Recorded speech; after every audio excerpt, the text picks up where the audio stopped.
Did you see any financial news headlines today? Probably not. No stock market crashes, no widespread panic, nothing to grab your attention. It was just another day. But beneath that calm surface, something incredibly important started to shift. A critical gear in the global financial machine began to turn in a way it hasn't for a very, very long time. And it all started in Japan. We need to talk about the Japanese government bond market. Now, I know what you're thinking. Bonds? Japan? Sounds complicated and far away. But trust me, this market is one of the most important pillars holding up the entire global financial system. And right now, something is happening there that could affect everyone. Yields, the return you get on a bond, are starting to rise and fast. It's not just one or two bonds. It's happening across the entire spectrum from short-term to long-term. Bonds that mature in 30 or even 40 years are seeing price movements that have not been seen in decades. This isn't just some technical detail for financial nerds. This is the main event.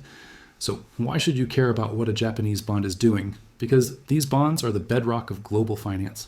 They're considered the ultimate safe asset, the financial equivalent of solid ground. Banks, insurance companies, pension funds, basically the institutions that manage all the world's money, use these bonds as the foundation for everything they do. They use them as collateral to borrow money. They use them to balance their books, and they use them to anchor their entire investment strategy. The core assumption is that these bonds are stable. They don't move much. When Japanese bonds are calm, the whole system is calm. But when they start moving violently, like they are now, the entire system is forced to react. And here's the scary part. This reaction isn't driven by human fear. It's not a trader panicking and hitting the sell button. It's mechanical. It's automatic. All the major financial players, from the biggest banks to the smallest hedge funds, rely on complex computer models to manage their risk. These models are built on assumptions, and one of the biggest assumptions is about volatility, how much the price of an asset, like a bond, is expected to move. For decades, the models for Japanese bonds have assumed very low volatility, rock solid. But now, that volatility is jumping. Suddenly, the bonds are not behaving as expected. And when that happens, the risk models send out an alarm. Not an audible alarm, but a series of automated commands. The models say, "The risk has increased. Reduce exposure. Now." And what does that mean in practice? It means sell bonds. It means demand more collateral from borrowers. It means cut back on leverage across the board. It's a forced deleveraging. This is where the feedback loop from hell begins. When the models force institutions to sell bonds, this flood of selling pushes the bond prices down and their yields even higher. Higher yields mean more volatility. And what does more volatility do? It triggers the risk models again, which then demand even more selling. Sell, yields rise, volatility spikes, sell more. Do you see the cycle? It's a self-perpetuating spiral that can gain momentum incredibly quickly, all happening beneath the surface, driven by algorithms. This is how financial stress enters the system.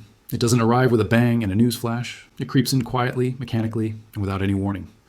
While we're all looking at the stock market or reading political headlines, the very foundation of the financial world is starting to vibrate. This isn't about someone being afraid. It's about the machine's programming taking over. The system itself is being forced to de-risk, whether the humans in charge want it to or not. Think of it like a series of dominoes. The first one, the Japanese bond market, has started to wobble. For a long time, the Bank of Japan acted as a giant hand, holding that domino steady. They printed trillions of yen to buy up bonds and keep yields pinned near zero. This policy, known as yield curve control, created an artificial stability that the rest of the world came to rely on. Global investors borrowed money in yen for almost free and invested it everywhere else in a strategy called the yen carry trade. This pumped trillions of dollars into global assets, pushing up stock prices, real estate, everything. But now, the Bank of Japan is starting to step back. They're allowing yields to rise. The giant hand is slowly being pulled away, and the domino is starting to fall. As Japanese bond yields go up, that free money from the yen carry trade is no longer free. Investors have to start unwinding those trades. They have to sell the assets they bought, American stocks, European bonds, emerging market everything, to pay back their yen loans. This isn't a choice, it's a necessity. And it means a huge source of buying power for global markets could suddenly turn into a huge source of selling pressure. This process is what economists call a systemic event. It's not about one company failing or one market crashing. It's about the connections between all the different parts of the system starting to fray. The rise in Japanese bond yields is the first thread being pulled. It forces deleveraging. It reverses the flow of capital. It changes the fundamental calculus for investors everywhere. The calm waters we've been sailing on for years are starting to get choppy, and the storm is gathering far from where most people are looking.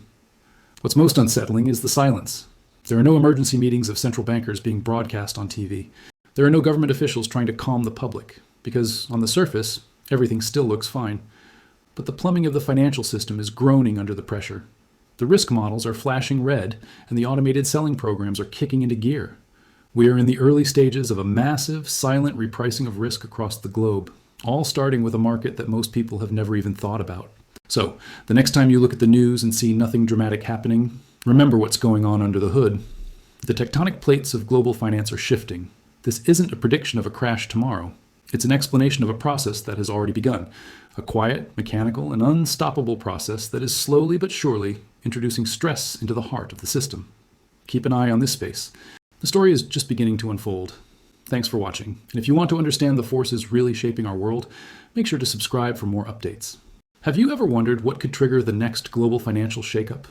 While everyone's eyes are on big players like the US and China, there's a quiet giant stirring in the East that could send ripples across the entire world economy.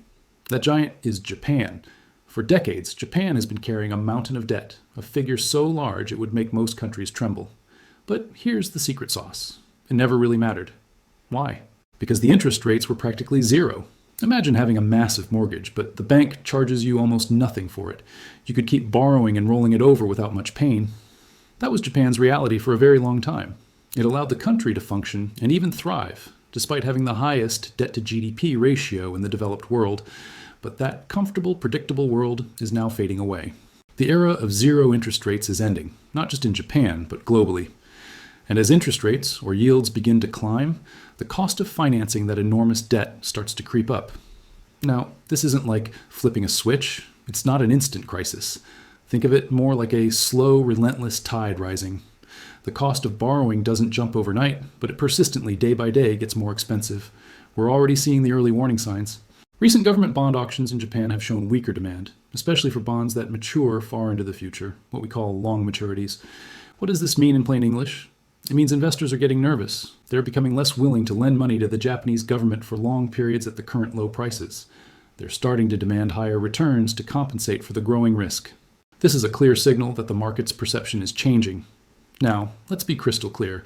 This does not mean Japan is on the verge of defaulting on its debt. The Japanese government isn't going to suddenly declare bankruptcy. That's not the immediate danger. The real story is about pressure, financial pressure. And in our interconnected world, pressure in one major economy doesn't stay contained. It spreads. Here's where it gets really interesting and directly impacts you, no matter where you live. Japanese institutions, think big banks, insurance companies, and massive pension funds, are some of the largest foreign holders of U.S. government bonds, known as treasuries. They also own a huge chunk of other global bonds. They've been a reliable source of demand for debt from countries all over the world. So, what happens when these Japanese institutions start feeling the squeeze at home? As their own domestic balance sheets tighten because of rising Japanese interest rates, they're faced with a tough choice. They need to raise cash or reduce risk. Do you think they'll start by selling their Japanese government bonds? Unlikely. That would just make the problem at home worse, driving prices down and yields up even faster. Instead, they'll turn to their foreign assets. They'll start selling what is most liquid and easiest to offload. That means U.S. treasuries, European bonds, and other global assets. This is the critical transmission mechanism. The financial stress that starts in Tokyo doesn't stay in Tokyo. It gets exported. Suddenly, Japan's problem becomes America's problem. When a major buyer like Japan turns into a seller, the price of U.S. treasuries can fall, which means their yields go up. This is how stress in the Japanese bond market directly translates into stress in the U.S. bond market. Higher bond yields in the U. S mean higher borrowing costs for the American government, for corporations, and ultimately for consumers through things like mortgage rates and credit card interest. But the ripple effects don't stop there. This also creates currency stress. As Japanese investors sell their foreign assets, they need to convert that money, dollars, euros, back into yen. This massive flow of capital back to Japan would cause the yen to strengthen significantly against other currencies. A stronger yen might sound good for Japan, but it's terrible for their export-driven economy, making their products more expensive for the rest of the world. For everyone else, it introduces a new wave of volatility in foreign exchange markets, making international trade and investment much riskier. And then there's the big one, liquidity stress. This is where things can get chaotic, fast. In the modern financial system, bonds aren't just investments, they're used as collateral for all sorts of other transactions. Think of it as the financial plumbing of the world. When bond prices start swinging wildly, the value of that collateral becomes unstable. Financial institutions that have used bonds as collateral might suddenly find that their collateral is worth less than they thought. This triggers something called a margin call.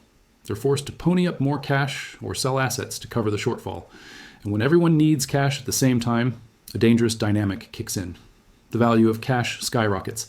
When big institutions are desperate for cash, they don't just sell their losing assets. They sell anything they can, as quickly as they can. They sell their winners, their losers, stocks, bonds, commodities, everything. This is what's known as a dash for cash. And it's how a seemingly isolated adjustment in one country's bond market can spiral into a full-blown global liquidity event, where markets everywhere seize up because trust evaporates and cash becomes king. We saw a version of this in 2008 and a mini version in March of 2020. The situation in Japan is a perfect example of a hidden risk that has been building for years. For a long time, the global financial system was built on the assumption of stable, low interest rates in Japan. That assumption is now being tested.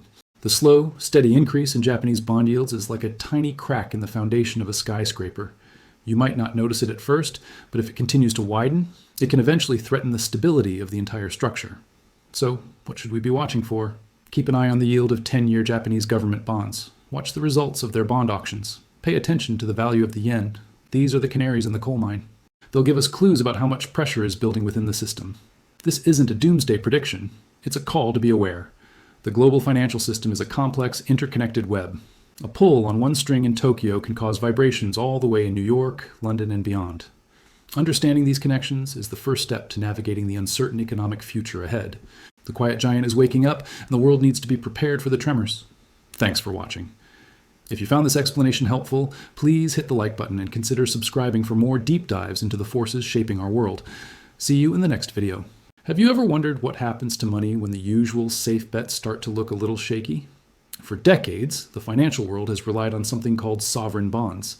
Think of them as the ultimate IOU from governments. They've been the bedrock of stability, the place where big money goes to rest, not to gamble. But what happens when that bedrock starts to show cracks? When people start questioning the very foundation of the system? This isn't some far-fetched doomsday scenario. It's a question of mechanics, of how capital flows. When confidence in these government bonds wavers, smart money doesn't just pack up and go home. It starts searching for a new home, not for wild risks or speculative bubbles, but for genuine, tangible stability.